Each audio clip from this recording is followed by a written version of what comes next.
The golden sun dipped low, casting a warm, amber glow over the sleepy neighborhood of Oak Ridge.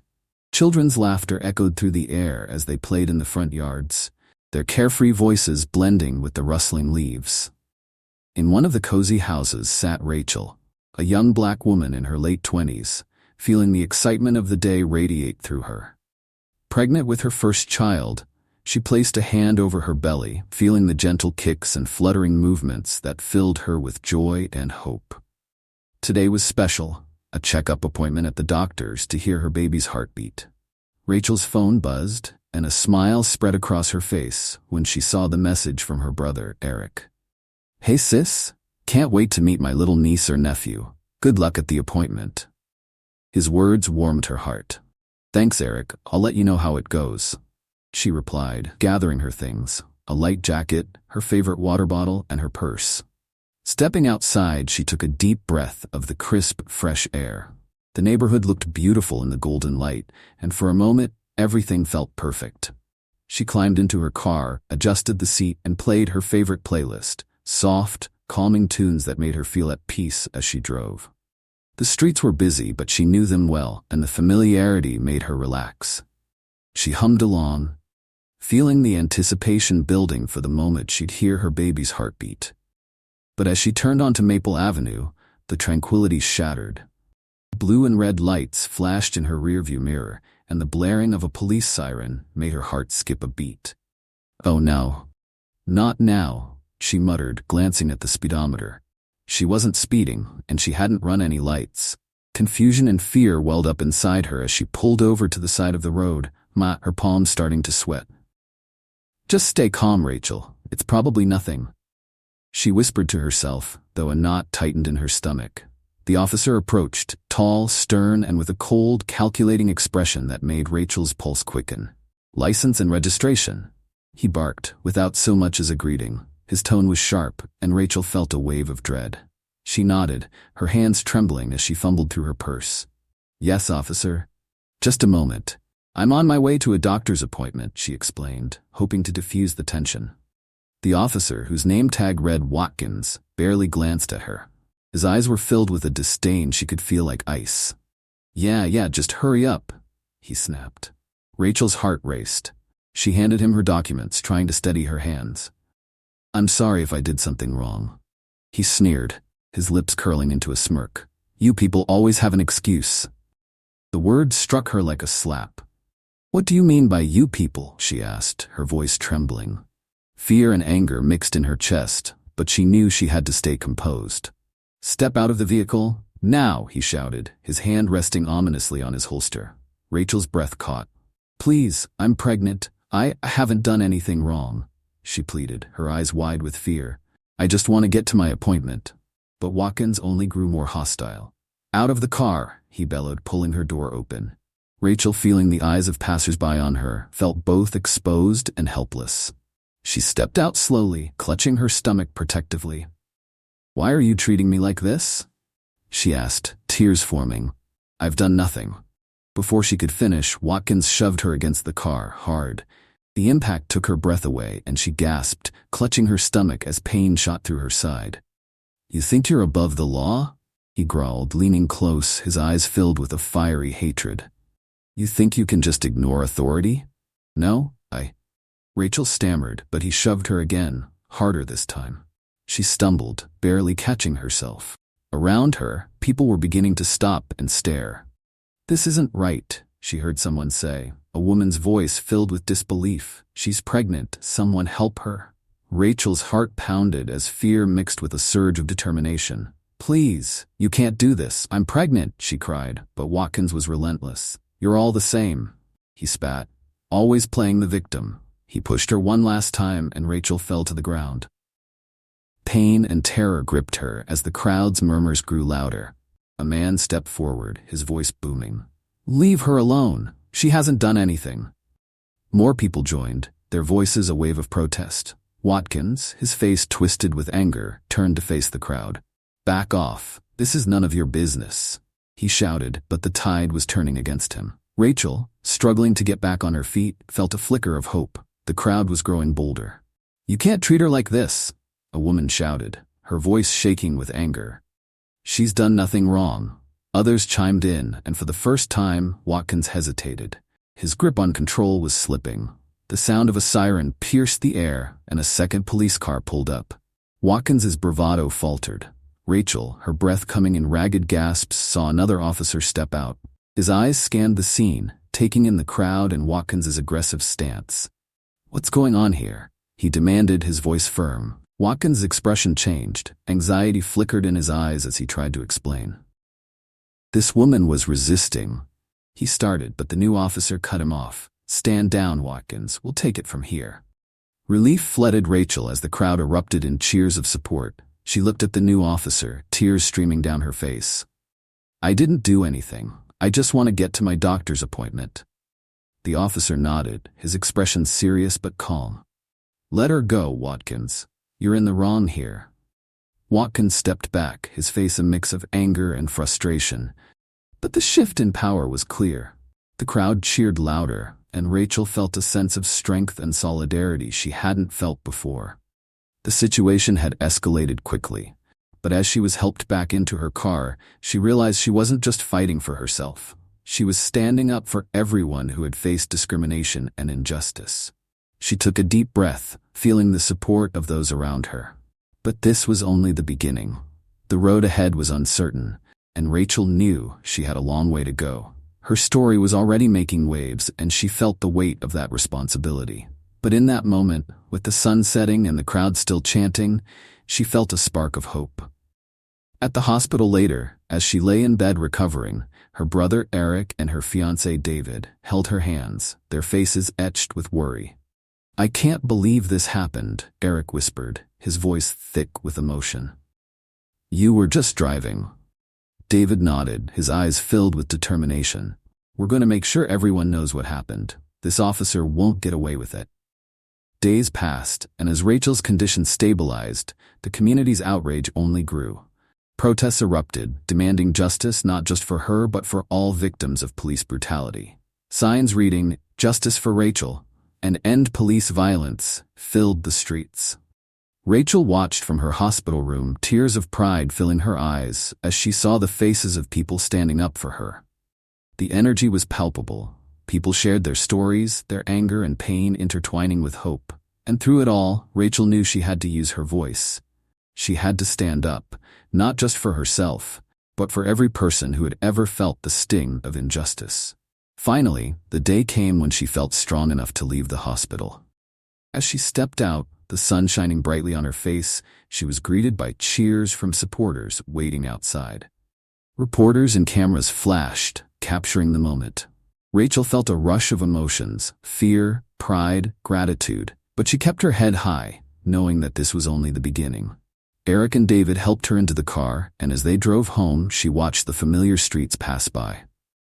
There were murals painted on walls, images of her holding her stomach, surrounded by words like hope and strength. It was surreal, seeing her own image reflected back at her, but it gave her a sense of purpose. Back at home, Rachel started preparing for her first public appearance since the incident. Her hands shook as she wrote her speech, memories of that terrible day flooding back. "You have to be brave," she whispered to herself. "This is for your child." The day of the rally arrived and the town square was packed.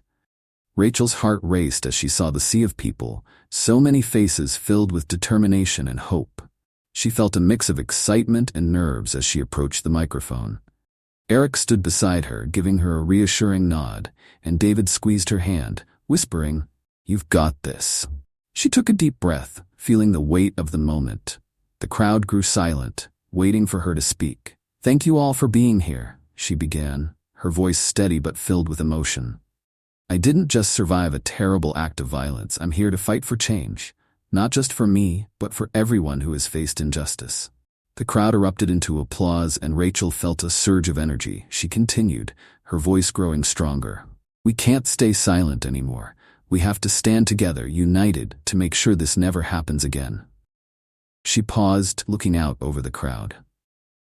"This is not just my story, it's all of our stories." People cheered, their voices rising in unison. "Justice for Rachel! Justice for all!" They chanted, and Rachel felt the power of their unity. She wasn't alone. She was part of something much bigger, and it gave her hope. As the rally continued, other speakers took the stage. One woman shared her own story of police discrimination, her voice cracking as she described her fear. Another man, tears streaming down his face, spoke of losing his brother to police violence. Each story was like a wave, building on the one before, creating a surge of emotion that swept through the crowd. Rachel listened, her heart swelling with both pain and pride. These were her people, her community, and they were standing together, demanding change. She felt a fire ignite within her, a determination to keep fighting, no matter how long it took. But amid the hope, there were moments of darkness. Late one night, as Rachel and David were winding down, the phone rang. It was Eric, his voice frantic. "Rachel, someone threw a brick through our window," he shouted, the panic clear in his tone. "They left a note, stay silent or else." Rachel's heart sank. "What, are you okay?" she asked, her voice shaking. "Yeah, I'm fine, but this is serious, Rachel. We need to be careful." David's face grew serious as he overheard the conversation. He put his arm around Rachel. "They're trying to scare us. They want us to stop." Rachel took a deep breath, her hands trembling. "I'm not going to be silenced," she said firmly. "This is bigger than us. We can't let them win." Despite the threats, Rachel knew she couldn't back down. She continued speaking at rallies, her voice gaining strength and confidence. The support from her community grew, and more people joined the movement. The media started paying attention, and her story spread beyond Oak Ridge, reaching other cities and communities facing similar struggles. Rachel became a symbol, a beacon of resilience and hope. But with that came more challenges. She received hateful messages, threats, and even warnings from those who didn't want to see change. The weight of it all pressed down on her, but she drew strength from those who stood beside her. One afternoon, as she prepared for another rally, David walked in with a grin on his face. "You're not going to believe this," he said, holding up his phone. "A celebrity just tweeted about you. They're calling for justice and sharing your story." Rachel's eyes widened in surprise. "Really?" she asked, feeling a mix of shock and excitement. "Yes, and it's going viral. People from all over are standing with you, Rachel." The news was a boost to her spirits, but it also came with a sense of responsibility. Her story was growing, and the movement was gaining momentum. She had to keep going, not just for herself, but for everyone counting on her. At the next rally, the crowd was larger than ever. People held up signs that read, "We stand with Rachel," and "No more silence." Rachel felt the energy coursing through her as she stepped onto the stage. "They tried to silence me," she said, her voice ringing out strong and clear. "But I won't be silenced. This fight is just beginning." The crowd roared in agreement, and Rachel felt her heart swell with pride. Together, they were unstoppable. But she knew that while the rallies and protests were powerful, real change would take time. She started meeting with local officials, pushing for new policies and reforms. She worked tirelessly, even as the toll of everything weighed heavily on her. One day, as she sat in a meeting with the city's mayor, she felt the exhaustion creeping in. "We need accountability," she said, her voice steady despite her fatigue. "We need officers like Watkins to face consequences for their actions." The mayor nodded, his expression serious. "We're working on it, Rachel, but change takes time." Rachel leaned forward, her eyes fierce. "We don't have time. People's lives are at stake." The mayor sighed, but Rachel didn't back down. She had come too far to stop now. The fight was still ongoing, and she was prepared to see it through, no matter what it took. And so the story continues. Rachel's persistence became the heartbeat of the movement. Each day was a step deeper into the fight for justice, a fight that was no longer just about her, but about a collective struggle that spanned generations. The story of her incident was now a symbol for change, but as the fight continued, so did the challenges. One evening, Rachel was preparing for a community meeting when she received a call from her lawyer. "Rachel, we have a development. Watkins has been officially suspended pending investigation. But there's more." Her breath caught. "More? What do you mean?" "It seems there's a powerful group behind the scenes trying to protect him. They're claiming you resisted arrest, and they're using this to justify his actions." Rachel's stomach dropped. But that's a lie. They're twisting everything, she exclaimed, anger rising in her voice. I know, but they're playing dirty, Rachel.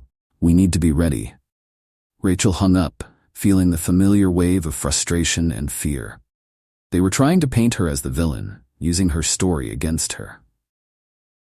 She felt the weight of it, the way the world seemed stacked against those fighting for justice. She wanted to scream, to let the rage out, but instead she took a deep breath. She couldn't afford to lose control. Not now. That night, as she gathered with her closest friends and supporters, she shared the news. The room fell silent, tension thick in the air. Eric clenched his fists. This is exactly what they do. They twist everything to protect their own. David nodded, his expression grim. We have to be smart about this. We can't let them turn this into a smear campaign. Rachel looked around the room at the people who had stood by her from the beginning. They want to scare us. They want to discredit me so they can keep things the same, but we're not going to let them. Her voice was steady, but the fire in her eyes burned bright. We'll show them the truth, no matter how hard they try to bury it. As the days passed, the legal battle intensified. Rachel found herself in courtrooms, facing harsh questions and accusations designed to undermine her character. The defense painted her as aggressive, claiming she had posed a threat to Watkins. Rachel had to relive every painful moment of the incident, but she refused to be intimidated. She spoke clearly, her voice unwavering. I was afraid for my life, she said, looking directly at the jury.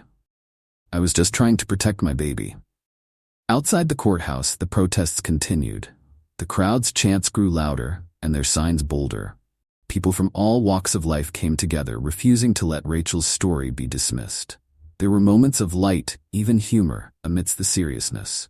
One protester held a sign that read, "I'd rather be napping, but justice needs fighting." It made Rachel smile, despite the tension. But then, one afternoon, as she was leaving a rally, things took a frightening turn. As she walked with David through the crowd, a man approached, his face hidden beneath a hood. He shoved a paper into her hand and whispered, "You better watch your back." Before she could react, he disappeared into the throng of people. Rachel's hands shook as she unfolded the note. It read, "Stay silent, or there will be consequences." David's face darkened as he read over her shoulder. "Rachel, we need to get you home, now." The threat felt all too real. As they hurried back to the car, Rachel's mind raced. Fear clawed at her, but she forced herself to breathe.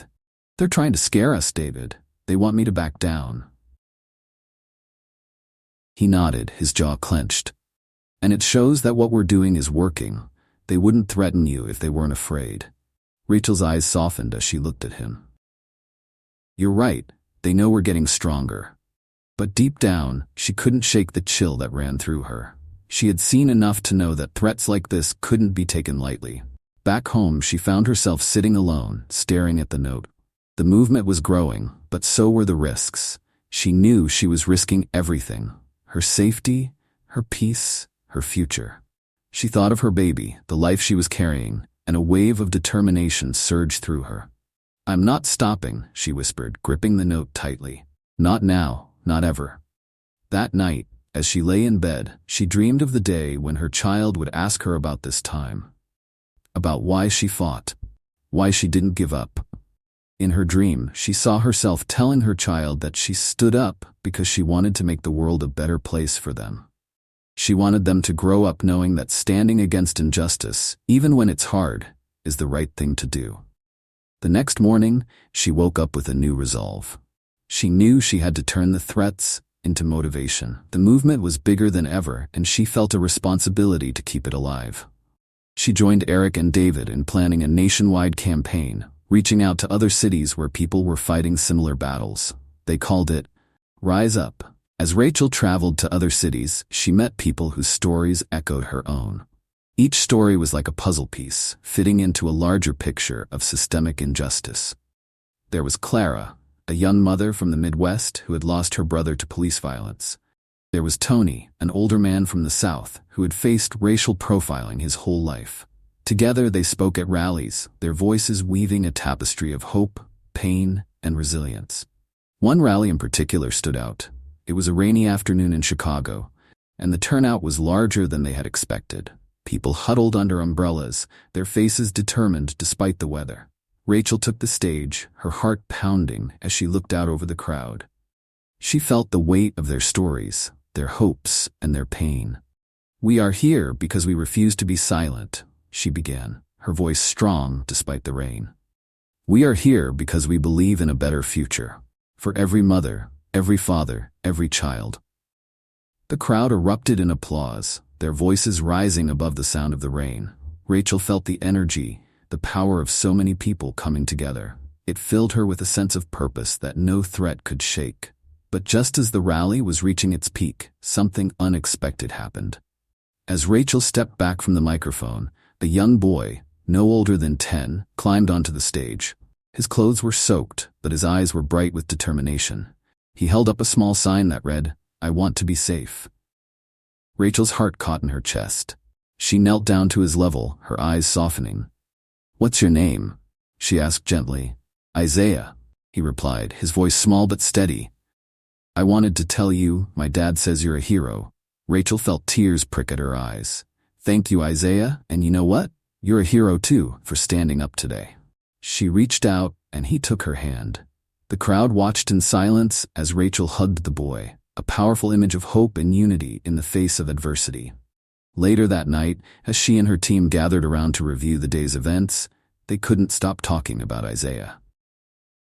"That kid, Rachel, he's why we're doing this," Eric said, a smile tugging at his lips. Rachel nodded. "He's the future. We can't let him down." The movement continued to gain momentum, but so did the opposition. Anonymous calls and threats became a regular occurrence, and Rachel found herself looking over her shoulder more often than she liked. Still, she pressed on, knowing that every step forward was a step toward justice. One evening, after another exhausting day of planning, Rachel and David sat together on their porch, the night air cool and quiet. "You know, we've come a long way," David said, his voice filled with pride. Rachel smiled, leaning her head on his shoulder. "Yeah, we have, but there's still so much to do." David chuckled, wrapping an arm around her. "Well, at least we've got each other, and a whole community ready to fight with us." Rachel felt a warmth spread through her. "You're right, and as long as we have that, we'll keep going." As the stars twinkled above, Rachel felt a moment of peace. The road ahead was long, and the fight was far from over, but she knew she wasn't alone. And that made all the difference. She had her family, her friends, her community, all standing together for a future they could believe in. And so the story continues. The night sky stretched endlessly above as Rachel and David sat quietly on the porch, their hands intertwined. For a moment, the calmness was almost enough to make her forget the battles they faced each day. But the fight was never far from her thoughts. The threats, the pressure, and the constant reminders of how easily things could spiral out of control loomed like a shadow. Yet in the midst of it all, she felt a sense of hope, a small but persistent flame that refused to die. A few days later, Rachel received an invitation to speak at a large conference in New York City, a gathering of activists and leaders fighting against racial injustice. It was an opportunity she couldn't pass up, but it was also daunting. The scale of it was massive, and Rachel had never spoken to such a large audience before. As she prepared, her nerves buzzed and doubts crept in. What if I'm not enough? What if my story isn't powerful enough? Eric noticed her pacing around the living room one evening. "You're going to be great, Rachel. You've already inspired so many people. Just be yourself." Rachel tried to smile, but the weight of the responsibility hung over her. "It's just, sometimes it feels like too much, you know?" she admitted, her voice wavering. David wrapped his arms around her from behind, resting his chin on her shoulder. "You don't have to carry this alone. We're all in this together, remember?" Rachel nodded, feeling a sense of comfort. "You're right. I want to do this right. For everyone who's supported us." The day of the conference arrived, and Rachel found herself backstage, surrounded by the hustle of organizers and speakers. The lights were bright, the noise overwhelming, and her heart pounded as she waited for her turn. She clutched the edge of the podium tightly, rehearsing her lines in her head. Then she felt a small hand tug at her sleeve. Turning, she saw Isaiah, the little boy she had met at the Chicago rally, grinning up at her. You can do it, Rachel, he said, his eyes shining with excitement. She felt a rush of warmth, a reminder of why she was there. Thank you, Isaiah. I needed that. She ruffled his hair, and as the announcer called her name, she took a deep breath and stepped onto the stage. The room fell silent as she approached the microphone. The spotlight was blinding, and for a moment, all she could hear was her own heartbeat. But then she thought of Isaiah, of all the people who had shown up, marched, and stood with her. She thought of her child, the future she was fighting for, and with that, she found her voice. Good evening. My name is Rachel Hayes, she began, her voice echoing through the hall. I am here today because, like so many of you, I refuse to stay silent. We've seen too much, lost too much, and been hurt too deeply. But despite everything, we are still here, and we are still fighting. The audience erupted in applause, and Rachel felt a surge of energy. She continued, pouring her heart into her words. She spoke of fear, of injustice, but also of hope and unity. She talked about the strength of community and the power of standing together, side by side, against hate. We're not just fighting for ourselves. We're fighting for the next generation, for kids like Isaiah who deserve a world where they can feel safe and valued. She paused, her eyes finding Isaiah in the crowd. He waved, his small hand a beacon of hope amidst the sea of faces. The speech resonated. As she finished, the audience rose to their feet, cheering, clapping, and chanting her name. Rachel felt tears streaming down her face, overwhelmed by the support and love that filled the room. She had done it. She had shared her truth, and people had listened. But as she left the stage, the high of the moment was met with a harsh reminder. In the hallway, she was met by a group of reporters who bombarded her with questions. Some were supportive, but others, clearly aligned with the opposing side, tried to twist her words. Rachel, how do you respond to claims that your actions are just stirring up more trouble? One reporter asked, his tone sharp. She paused, taking a breath before answering. This isn't about stirring trouble. It's about seeking justice for those who have been wronged. It's about making sure the next generation doesn't have to face the same fears we did. Her voice was calm but firm. Another reporter chimed in. But don't you think your protests are creating more division? Rachel held her ground, meeting the reporter's gaze. Division already exists. We're not creating it. We're exposing it. And we're fighting for the change that's long overdue. The crowd of reporters buzzed, but Rachel felt proud. She wasn't backing down. However, that night, the news was flooded with different narratives. Some networks praised her bravery and strength, but others twisted her words, portraying her as a troublemaker. As she watched, Rachel felt the weight of it all pressing down on her. The fight was not only against the system, but also against the way her story was being manipulated. David sat beside her, watching the coverage. They're trying to discredit you again, he muttered, his frustration evident. Rachel sighed. I know, but this just means we're getting closer. They wouldn't try so hard if they weren't afraid of what we're doing. Eric joined them, holding a laptop. Hey, check this out, he said, pulling up a new video on social media. It was footage from the conference, but this time it was a clip of Rachel and Isaiah together with the caption, Heroes Among Us. The video had gone viral, and the comments were overwhelmingly supportive. Rachel's eyes widened as she scrolled through the comments. This is incredible. She smiled, feeling a sense of vindication. No matter how the news tried to twist her story, the truth was getting out. People were seeing it for what it was. As the weeks went on, Rachel's movement expanded. Cities across the country held rallies in solidarity. Social media was flooded with stories of people sharing their experiences, finding strength in Rachel's fight. She traveled from city to city, speaking at events, meeting families, and hearing their stories. One evening, after a long day of meetings and planning, Rachel received an unexpected visitor.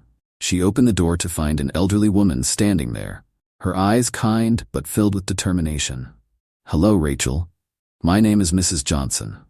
I've been following your story, and I thought you should know there's something you need to see. Rachel invited her in, curiosity piqued. The woman handed her a folder filled with documents. These are records from the police department. They're trying to bury evidence about other cases, and I think it's time someone exposes it. Rachel's hands trembled as she flipped through the papers. How did you get this? Mrs. Johnson smiled softly. Let's just say, I've been fighting this fight for a long time, and when I saw you, I knew it was time to pass the torch. Rachel felt a lump in her throat. Thank you. I promise I won't let this go. The documents were a treasure trove of information, detailing cases of police misconduct that had been swept under the rug. Rachel knew this was powerful, but it was also dangerous. Exposing this information would bring more threats, more attempts to silence her. She called her team together, and they began planning.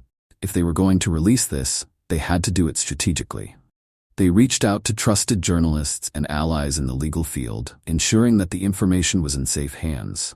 The day the story broke, it was like a bomb going off. News outlets covered it nonstop, and the evidence was undeniable. Rachel's movement gained even more momentum, and people who had once been silent began to speak out. But with the breakthrough came consequences. That night, as Rachel and her team celebrated, her phone buzzed with a message from an unknown number. You've crossed the line. This won't end well for you. Rachel stared at the message, her face serious. David noticed and put a hand on her shoulder. Hey, whatever happens, we're ready. We're in this together. Rachel nodded, feeling the weight of the journey ahead. They can try to scare us, but we won't back down. She looked at her team, the people who had become her family through this fight. We've come too far.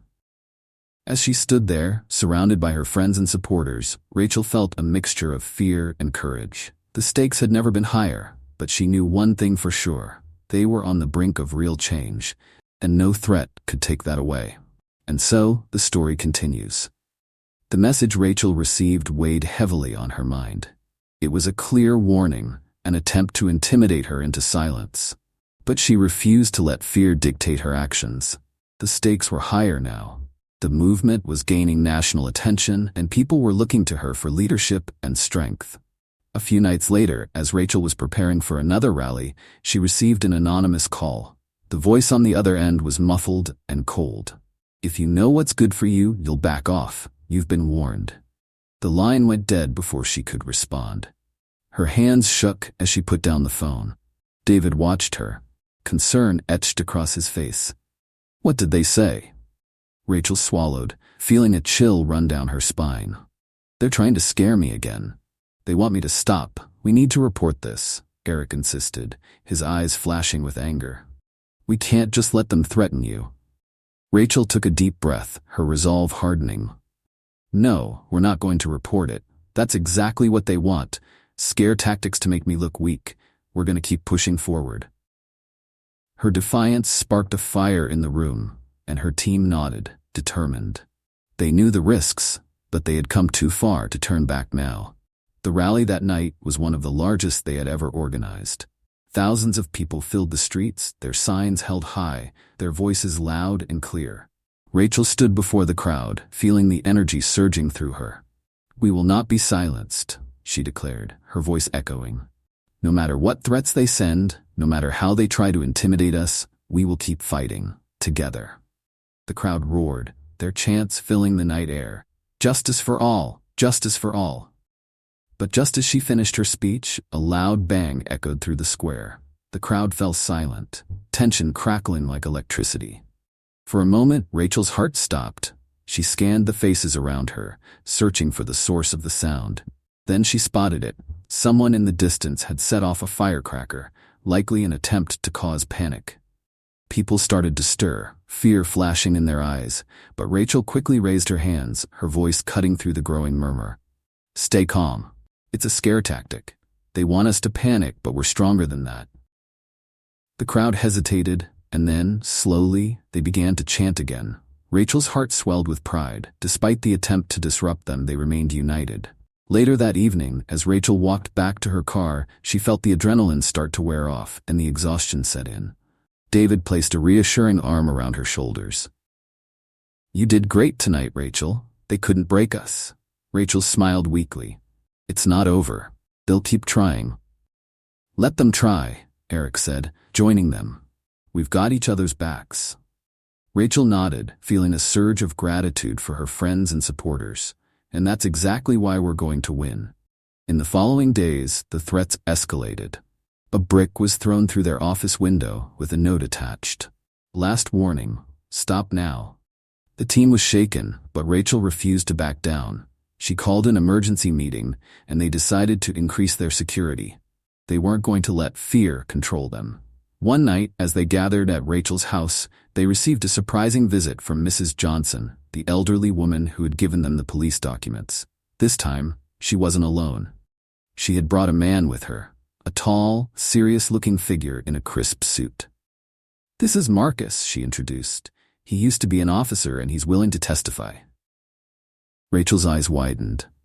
"Testify? About what?" Marcus stepped forward.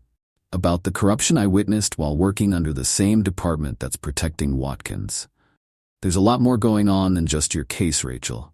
It's a pattern, and they've been covering it up for years." The room fell silent as Marcus continued. "But if I speak out, it'll put a target on my back. They know I have information that could bring down their entire operation." Rachel felt a rush of hope, mixed with the weight of responsibility. "Marcus, this is huge. If you're willing to stand with us, we can finally expose everything." Marcus nodded. "I know what I'm risking, but people need to know the truth." Rachel's team immediately sprang into action, organizing a press conference to present the evidence. The day of the event, the atmosphere was electric. Journalists filled the room, cameras flashed, and the buzz of anticipation was palpable. Rachel, standing next to Marcus and Mrs. Johnson, felt the gravity of the moment. She looked out over the sea of reporters and supporters. "Today, we're not just here for justice for one person. We're here to unveil a system of corruption that has affected countless lives." Marcus stepped up, his voice steady despite the tension. "I served with integrity, but what I witnessed made me realize the depth of the corruption. It's time the public knows." He laid out the evidence. A trail of documents, recordings, and first-hand accounts that painted a damning picture of systemic abuse and cover-ups within the police force. The room was silent as the weight of the revelation sank in. Just as the press conference was wrapping up, chaos erupted. Several police officers entered the room, attempting to disrupt the proceedings. They claimed Marcus had stolen confidential documents, and they moved to arrest him. But Rachel, quick on her feet, raised her voice. "You can't silence us. We have every right to speak out." The cameras turned to capture the scene, and reporters started questioning the officers. "Is this an attempt to cover up the truth?" one of them shouted.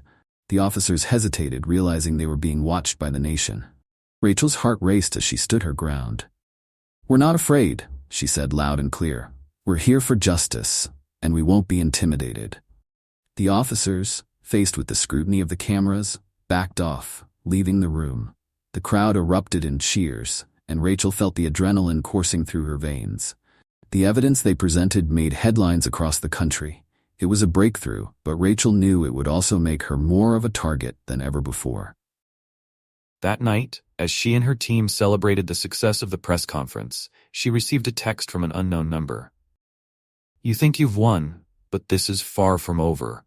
She stared at the message, her hand tightening around the phone. The threats were becoming more frequent, more personal, and she knew they wouldn't stop. But Rachel felt stronger than ever. Every threat, every attempt to silence her, only fueled her determination. She had the support of her community, and now they had the attention of the nation. Change was within reach, but she had to be ready for anything. The next morning, as Rachel walked through the bustling streets of her neighborhood, she felt a tap on her shoulder. She turned around to see a group of young kids holding up a sign they had made. "Thank you, Rachel, for fighting for us." Her heart swelled with emotion as she knelt down to their level. "Thank you for supporting me," she said, smiling. "We're all in this together." One of the kids, a little girl with braids and big eyes, handed her a small bracelet. "This is for you. My mom says it's for good luck." Rachel's eyes watered as she put on the bracelet. "It's perfect. I'll wear it every day." As she stood up, Rachel felt a renewed sense of purpose. She knew the road ahead would be tough, but moments like this reminded her why she was fighting. It wasn't just for herself, it was for the kids, the next generation, and the countless lives that had been affected by injustice. And so, with each step forward, Rachel and her team continued to build their movement, preparing for the battles ahead. They knew that the system wouldn't change easily, but they had truth on their side, and with each passing day, they were one step closer to justice. And so the story continues. The days that followed the press conference were a whirlwind. Rachel's movement gained even more traction, but so did the challenges. Supporters poured in from all over the country, yet the threats became increasingly aggressive. Despite the victories, Rachel knew the real battle had only just begun. One afternoon, as she and her team gathered to strategize their next move, the mood was electric. The evidence they had presented was making waves, and investigations into the police department had been launched. Still, Rachel couldn't ignore the sense of unease creeping in. The threats weren't just empty words. She could feel the pressure closing in. Eric burst into the room, a look of urgency on his face. "You won't believe this," he said, holding up his phone. "There's a video circulating, security footage showing someone tampering with our office windows. It was uploaded anonymously." Rachel's stomach twisted. "What, are they trying to frame us now?" David watched the footage over Eric's shoulder, his face grim. "It's not just about framing. They're setting us up to look like we're creating chaos. If they can make us seem like the problem, it discredits everything we've done." Rachel felt her pulse quicken, but she forced herself to stay calm. "We need to get ahead of this. We'll hold another press conference, but this time we'll bring in experts, people who can validate the evidence and counter their narrative." Her determination was unshakable, and the team quickly set to work. They contacted allies in the legal field and digital forensics experts who could authenticate the footage and prove it had been tampered with. Rachel knew they had to act fast. The opposition was relentless.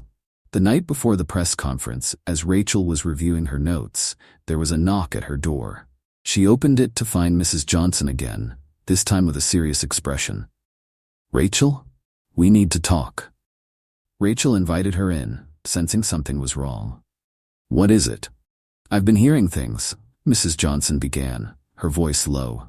"There are people in high places who are working to shut this down, and they're not afraid to play dirty. They've hired private investigators to dig into your past, to find anything they can use against you."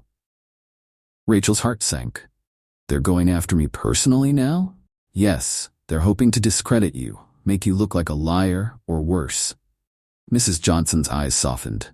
"Rachel, you need to be prepared. They won't stop." Rachel took a deep breath, trying to steady herself. "I knew it would come to this. They're scared, and they're desperate. That means we're doing something right." Mrs. Johnson smiled faintly. "You're brave, Rachel, but just promise me you'll be careful. You're a light in this fight, and we need you." Rachel nodded, the weight of the moment settling in. "I promise, but I won't let them silence me." The next day, the press conference was held at a packed auditorium. Reporters and supporters filled the room, and the tension was palpable. Rachel stood at the podium, flanked by experts who'd reviewed the video footage. She felt a rush of adrenaline. This was her chance to set the record straight. "Good afternoon," she began, her voice strong. "We have gathered here today to address the lies and attempts to discredit our movement. We will not be intimidated, and we will not be silenced." The digital forensic experts stepped forward, presenting their findings. "The footage circulating online has been edited. The timestamps were manipulated, and there are clear signs of tampering. This is an attempt to undermine Rachel's movement and shift the blame." The room buzzed with the sound of cameras clicking and reporters scribbling notes. Rachel felt a surge of hope as she watched the crowd's reaction. People were listening, and the truth was coming to light. But just as the press conference seemed to be going well, a man in the audience stood up shouting, "This is all a cover-up. She's lying." The room fell silent as the man's voice echoed, his accusations sharp and hostile. Rachel's eyes met his, and for a split second she felt a wave of fear. But she straightened her posture, her voice unwavering. "Everyone here is entitled to their opinion," she said calmly. "But the facts speak for themselves. We have nothing to hide." The man continued to yell, but security escorted him out. The tension was high, but Rachel had held her ground. She glanced at her team, and they gave her a reassuring nod. They were in this together, As the press conference ended, Rachel felt a mix of relief and exhaustion. The truth was out, but she knew it wouldn't be the last attack. The opposition was relentless, and they would continue trying to tear her down. Yet the support she felt from her community and her team fueled her resolve. She couldn't let them down. Later that night, as Rachel and her team debriefed at her home, she found herself smiling for the first time in days. "We're stronger than they think," she said, a hint of pride in her voice. "Every time they try to break us, we come back stronger." David raised his glass, grinning. "To resilience, and to Rachel, the bravest woman I know." They all laughed, and for a moment it felt like a celebration. The room was filled with laughter, hope, and camaraderie.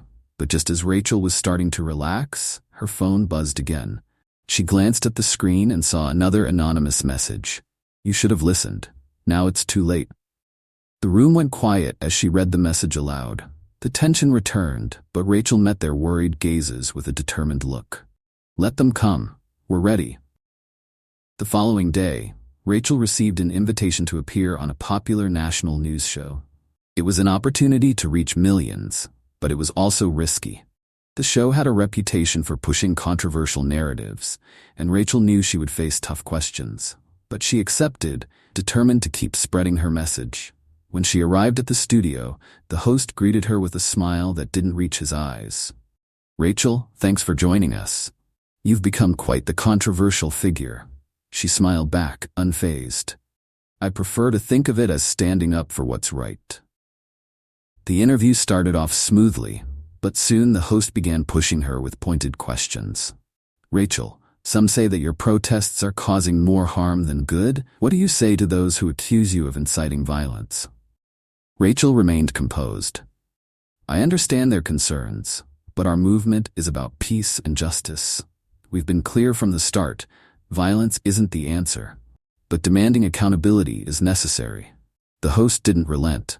"And what about the recent report suggesting that your past isn't as spotless as you claim?" Rachel felt the familiar sting of their tactics but refused to be shaken. "I'm not perfect, and I've never claimed to be. But this isn't about my past. It's about a system that needs to change." The tension in the room was thick, and she could feel the weight of every word. But just as she thought the interview would end on a tense note, something unexpected happened. The studio audience, which had been mostly silent, began to clap. It started with a few people and then grew, filling the room. Rachel looked out into the audience, surprised to see familiar faces, supporters who had followed her story. They stood up, cheering and clapping, their faces filled with pride and determination. Rachel felt a lump in her throat, overwhelmed by the support. She had come into this interview prepared for a fight, but seeing the crowd's reaction reminded her that she wasn't alone. The host, visibly surprised, tried to regain control. "Well, it seems you have quite the support here, Rachel." Rachel nodded, her smile genuine. "Yes, I do. And that's because people know the truth. They see what's happening, and they're standing up with me." As the interview ended, Rachel left the studio feeling more empowered than ever. She had faced the attacks head-on, and the support she received filled her with hope. But she knew that the road ahead would still be long and dangerous. On the drive back home, she reflected on everything that had happened, the highs, the lows, and the moments that nearly broke her. She thought of Isaiah, the kids in her neighborhood, and the faces of all the people who believed in her. They were the reason she kept going. They were the reason she would keep fighting, no matter what threats came her way. And as the sun set, casting a warm glow over the city, Rachel made a silent promise. "This isn't over. We will win." And so the story continues. As the weeks rolled on, Rachel's determination grew, but so did the intensity of the opposition. She and her team received countless messages of support, but there were just as many threats. They knew they were on the brink of something big. Change was no longer a distant hope. It was becoming a tangible reality. But as Rachel had learned, the closer they got to victory, the more desperate their adversaries became. One night, after another long day of planning and organizing, Rachel received an unexpected call from Marcus, the former police officer who had testified. His voice was strained. "Rachel, we need to meet. It's urgent." Rachel's heart raced. "Is everything okay?" What's going on? I've uncovered something that changes everything, but we can't talk over the phone. Meet me at the old community center. It's safer there. Rachel felt a chill run down her spine. She knew Marcus wouldn't make such a request lightly. She grabbed her coat and keys, telling David and Eric as she left. I'll be back soon. Marcus says it's important. David's brow furrowed. Be careful, Rachel. Call us if anything feels off. As she drove through the quiet streets, the city lights cast long shadows across her path. She felt the weight of the darkness pressing in, and her mind raced with questions. What could Marcus have found? And why did he sound so on edge? When she arrived at the community center, the place was eerily quiet. The building, once a vibrant hub of activity, now stood empty and dimly lit. Rachel hesitated before stepping inside, her eyes scanning the shadows. Marcus? She called out softly. Footsteps echoed from the back of the room, and Marcus emerged, his face tense and his eyes darting nervously. Rachel, thank God you came. What's going on? She asked, her voice low. He pulled out a folder filled with documents and slid it across the table. These files, emails, recordings, they prove there's a coordinated effort from the top to suppress our movement. High-ranking officials, even local politicians are involved. They're using every tactic possible to discredit us and silence our message. Rachel's eyes widened as she flipped through the pages. This is huge, Marcus, but it's also dangerous. Marcus nodded, his expression grim. I know. That's why we have to be careful. If they find out we have this, they'll do whatever it takes to destroy us. As they discussed their next steps, Rachel felt a sense of urgency she hadn't felt before. The stakes were higher than ever. We need to get this out to the public, but we have to do it the right way. If we expose this strategically, it could turn everything around. Just as they were about to leave, a loud crash echoed from outside. Rachel's heart leapt into her throat. Did you hear that? Marcus motioned for her to stay quiet, his eyes narrowing as he moved toward the window. Peering through the curtains, he saw two shadowy figures lingering near the entrance. We're not alone, he whispered. We need to leave, now. Rachel's pulse quickened as they moved quickly toward the back exit. The air was thick with tension, every sound amplified as they made their way through the dark hallways. Just as they reached the exit, they heard voices, deep and menacing. They're on to us, Marcus muttered. Stay close. They slipped out into the alley, the cold night air hitting them like a slap. Rachel's heart pounded as they hurried down the narrow passageway, the footsteps behind them growing louder. She felt a rush of fear, but also a surge of adrenaline. They had to make it out. They had to get this information to the world. As they rounded the corner, a car screeched to a halt in front of them. Rachel felt a moment of panic, but then the driver's window rolled down, revealing Eric's familiar face. Get in, he shouted. Rachel and Marcus didn't hesitate. They jumped into the car just as the shadowy figures appeared at the end of the alley. Eric floored the gas pedal and the car sped off into the night, the tires screeching against the pavement. What the hell is going on? Eric demanded as he drove. It's bigger than we thought, Rachel said, catching her breath. They have people everywhere. We need to be more careful. Back at their safe house, the team gathered to review the documents Marcus had uncovered.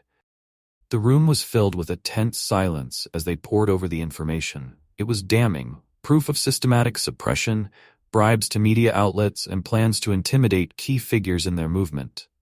David leaned back in his chair, running a hand through his hair. This changes everything, but it also puts a huge target on our backs. Rachel nodded. We need to protect ourselves, but we can't hold back. If we do, they'll win. They spent the rest of the night devising a plan. They would release the information in stages, ensuring that if one part of their strategy was compromised, the rest would still hold. They contacted trusted allies, setting up a secure network to distribute the files. Rachel knew they were walking a dangerous line, but she also knew it was the only way forward. The following day, Rachel appeared on another live broadcast, this time with Marcus by her side. They laid out the evidence, revealing the depth of the corruption they had uncovered. As the truth spilled out, the nation watched in shock.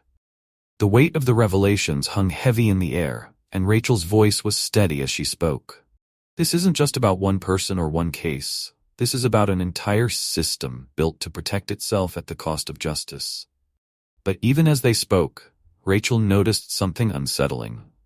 Security guards moving through the crowd, their eyes fixed on her and Marcus. She knew they were there to intimidate, to show that their enemies were watching. But instead of fear, she felt a spark of defiance. "We won't be silenced," she declared, "and we won't stop until justice is served." After the broadcast, Rachel and her team moved cautiously. They knew they had struck a nerve, and the opposition's next move could be brutal.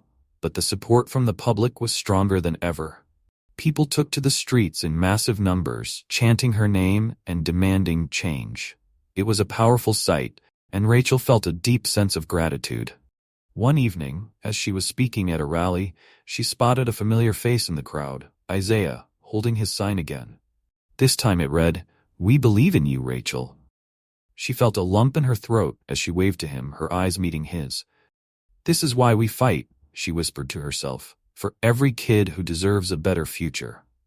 But just as the rally was reaching its climax, chaos erupted. Someone threw a smoke canister into the crowd, and panic spread like wildfire. Rachel's team quickly moved to shield her, pulling her back as people scattered.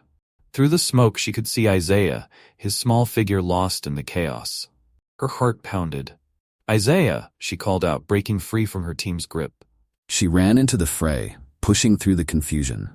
The smoke stunned her eyes, and the sound of shouts and sirens filled her ears. But she spotted him, huddled against a wall, looking scared but unharmed.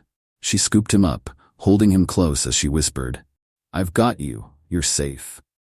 As they moved away from the chaos, she felt a mixture of fear and relief.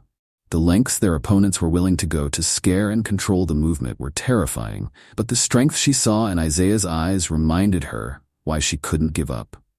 When she returned to her team, holding Isaiah's hand tightly, she looked at each of them, her voice filled with resolve. "They want us to be afraid. They want us to back down, but we can't let them win." David nodded, his expression fierce. "We're with you, Rachel, every step of the way." Eric added, "This is bigger than us now. We're fighting for something that matters." Rachel's eyes shone with determination. "Then let's make sure they know we're not going anywhere." As the movement continued to grow, so did the threats. But with each new obstacle, Rachel found strength in the faces of those who stood by her. People like Marcus, David, Eric, Mrs. Johnson, and especially Isaiah. They were her reason for fighting, and no threat could take that away. And so, the story continues. The smoke lingered in the air long after the rally had dispersed. Rachel sat with Isaiah and the team in a safe room set up by their security. The room buzzed with the low murmur of conversation, but all Rachel could focus on was Isaiah's small hand clutching hers, a reminder of the stakes they were facing. "Are you okay, Isaiah?" she asked softly, kneeling to his level. He nodded, his eyes wide but brave. "I knew you'd find me. You always do." Rachel smiled, trying to mask the worry gnawing at her. "And I always will, buddy." Just as she stood up, her phone buzzed with an incoming call. It was a number she didn't recognize, but something in her gut told her it was important. She answered cautiously. "Hello?" The voice on the other end was familiar but strained. "Marcus." "Rachel, listen carefully. I just intercepted a message. They know about the documents we released. They're planning something big to silence you. You need to get somewhere safe now." Her heart pounded. "How much time do we have?" "Not much. Get your team and leave the area. I'll meet you at the fallback location." The call cut off abruptly, leaving Rachel in a state of heightened alert. "We need to move," she announced to the room, her tone leaving no room for hesitation. "Now." Eric and David sprang into action, gathering their things and directing the security team. Rachel scooped Isaiah up, carrying him as they made their way to the vehicles parked outside. The streets, once filled with the hopeful energy of the rally, now felt ominous under the cover of darkness. As they sped through the city, Rachel's eyes darted to the rearview mirror, scanning for any sign of a tail.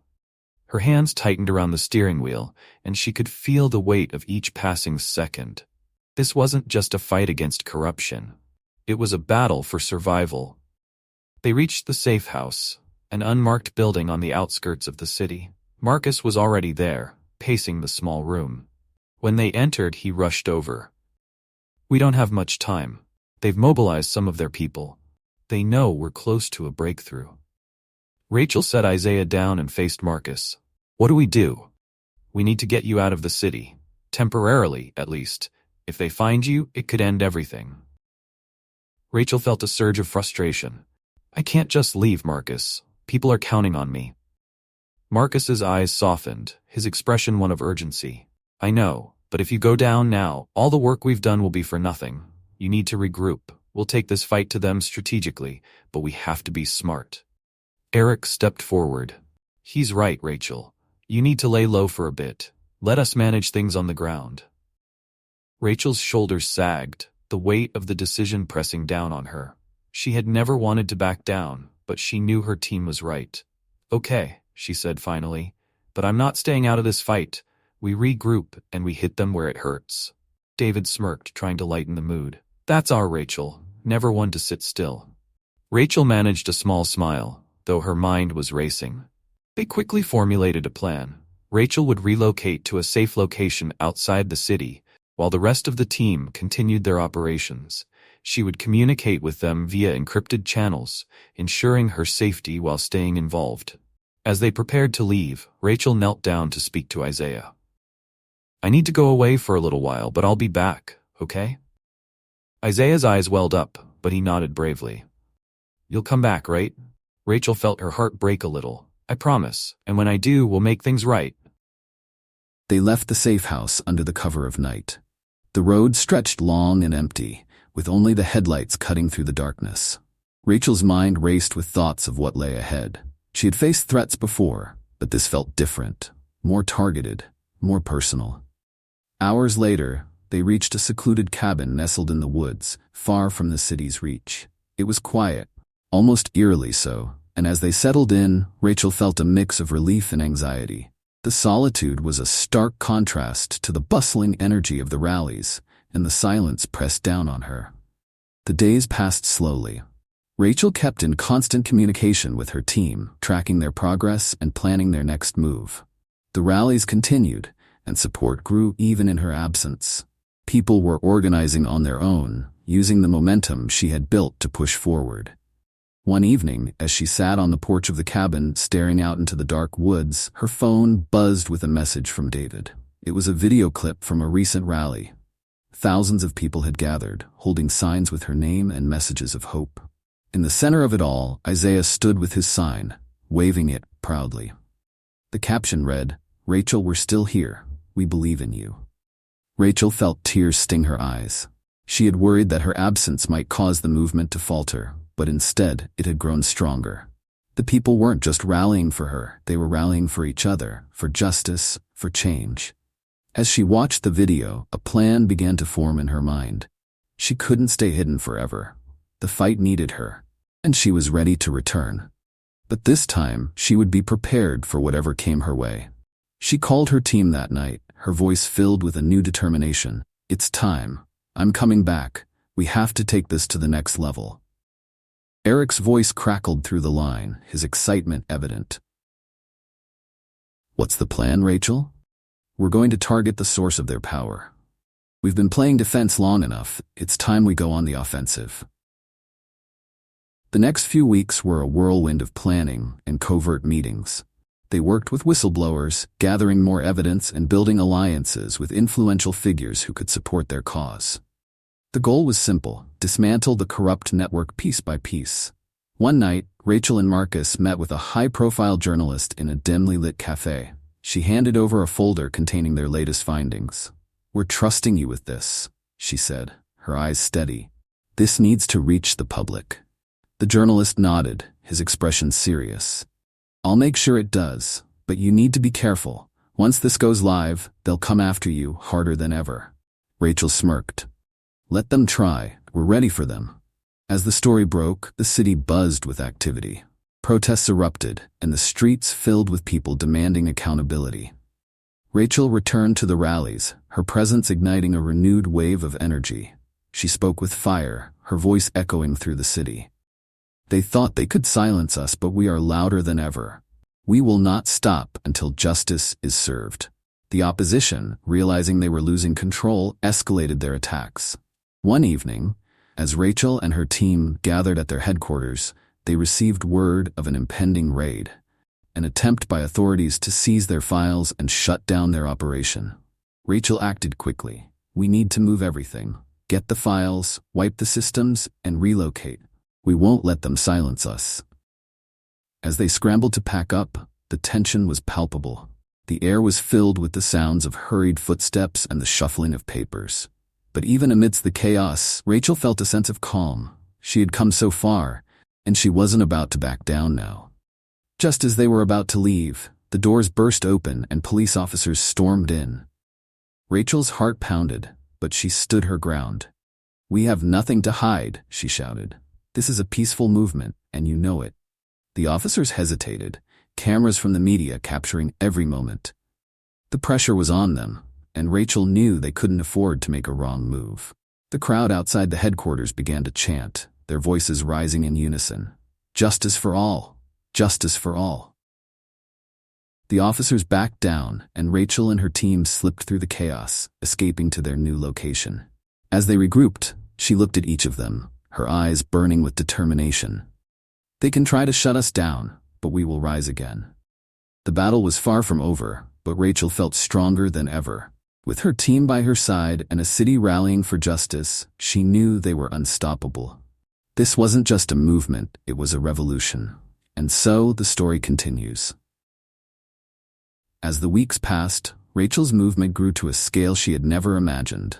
The rallies became larger, and the voices calling for justice echoed louder than ever before. With each new wave of support, they gained ground. The evidence they had released brought down high-ranking officials, and investigations into police misconduct spread nationwide. The people's courage, fueled by Rachel's unyielding spirit, had sparked a revolution for change. One evening, Rachel stood before the largest crowd she had ever addressed. The city's main square was packed with thousands of people holding signs and chanting for justice. The air was electric with hope, and as Rachel took the stage, she felt the energy of the crowd wrap around her like a warm embrace. She took a deep breath, her eyes scanning the sea of faces, many of whom she recognized. There were people who had stood by her from the beginning, friends who had fought alongside her, and new faces, strangers who had joined the cause. But one face stood out the most: Isaiah, smiling up at her with pride, holding his sign high. Rachel's voice wavered with emotion as she spoke. "Tonight, I stand before you, not as a leader, but as a person who believes in the power of unity, the power of truth. Together we have faced darkness, fear, and threats. We have stood against those who wanted to silence us, and we have shown them that our voices cannot be muted." The crowd erupted into applause, and she paused, feeling the weight of everything they had overcome. This fight was never just about me or one person. It was about all of us. About justice, fairness, and the right to live without fear. She glanced down at Isaiah, who beamed up at her, and she felt a swell of emotion. "We do this for the children, for the next generation, who deserve a world where their dreams are not limited by fear or discrimination. And we do it for those who came before us, who fought in silence and courage, paving the way for us to carry this torch." Tears welled in her eyes, and her voice softened. "There were moments when I was scared, when I felt alone. But every time I saw your faces, every time I heard your voices, I was reminded that we are stronger together. You gave me the courage to keep fighting." The crowd's chants of "justice for all" filled the air, a powerful chorus of solidarity that brought tears to Rachel's eyes. She raised her hand and the crowd quieted, their eyes fixed on her. "Tonight, we celebrate how far we've come. But the journey doesn't end here. We must keep building, keep believing, and keep lifting each other up. Because this, what we've built together, this is just the beginning of a new chapter for all of us." She smiled, feeling the tears slip down her cheeks. "Thank you for believing in me. And thank you for believing in each other. I will never forget this." As the crowd roared in response, Rachel stepped down from the stage, walking through the sea of people who reached out to hug her, to shake her hand, and to thank her for giving them hope. She found Isaiah again, who threw his arms around her. "You did it, Rachel," he exclaimed, his voice filled with joy. She hugged him tightly, her heart full. No, Isaiah, we did it together. The night stretched on, filled with laughter, tears, and the promise of a brighter future. As Rachel looked out over the city, her city, she felt a deep sense of peace. They had fought for something greater than themselves, and they had won. In that moment, she knew that no matter what came next, they had changed the world, and together they would continue to build a future where justice, love, and hope would prevail. And with that, Rachel whispered to herself, "This is the victory we always dreamed of."